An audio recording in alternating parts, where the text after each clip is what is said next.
Love opens you to the world, which allows you to bring in the joy, the energy, and the happiness. Fear closes you down. Love enhances energy. Fear shuts the energy down.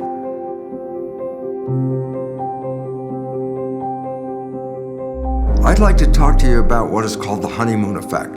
But to understand that, first we just have to simply say that only 5% of your life is coming from the conscious mind, the one with the wishes and desires and aspirations, the life that you would love to lead. 95% of our life comes from the subconscious habits that primarily were acquired by observing other people.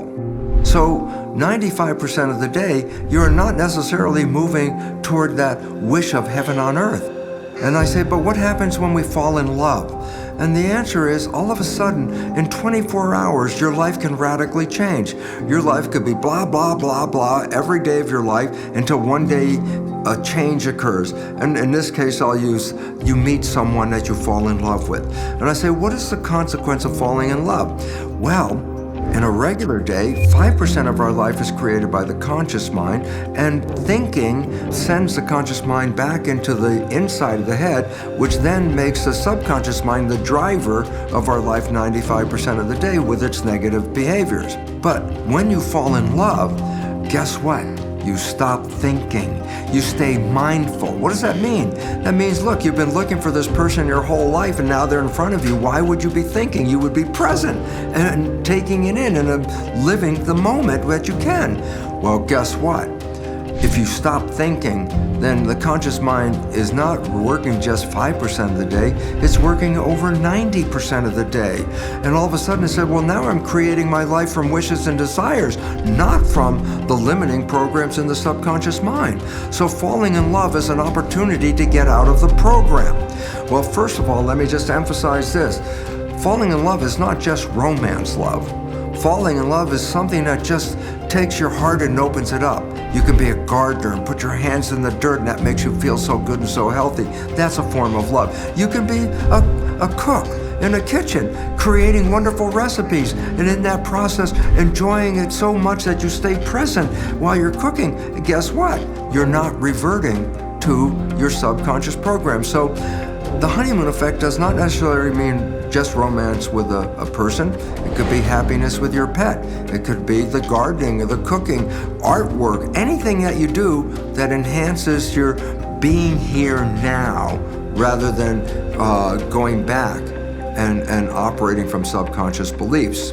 The relevance of the honeymoon effect is love. Again, whether it's love for an individual or something that you're working on, why is that so vital for us?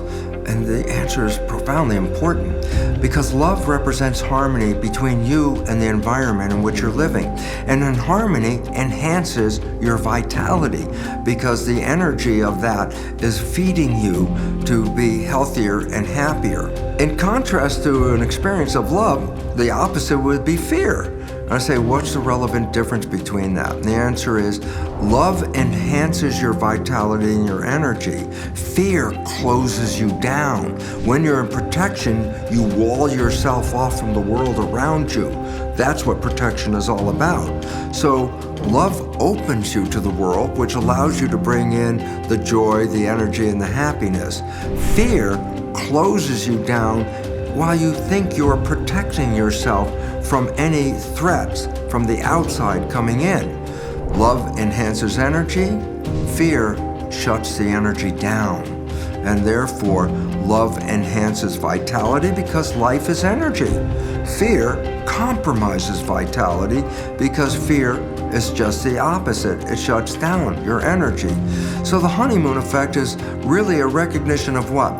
Getting out of the negative programs, operating from wishes and desires, filling your body's blood with the chemistry that enhances epigenetics, which enhances your health, and makes life the joy that we love. So when you're in love, life is wonderful and beautiful.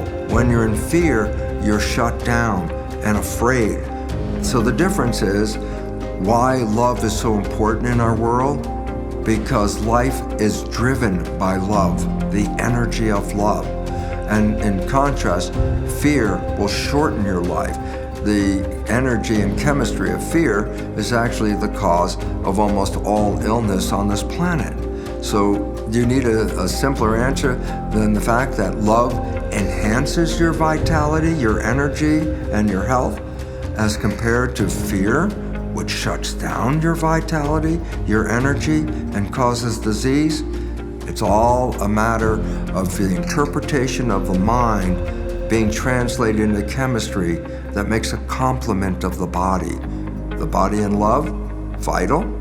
The body in fear, threatened. And all of a sudden you see why we seek love. It's a built-in mechanism to enhance our life experience on this planet.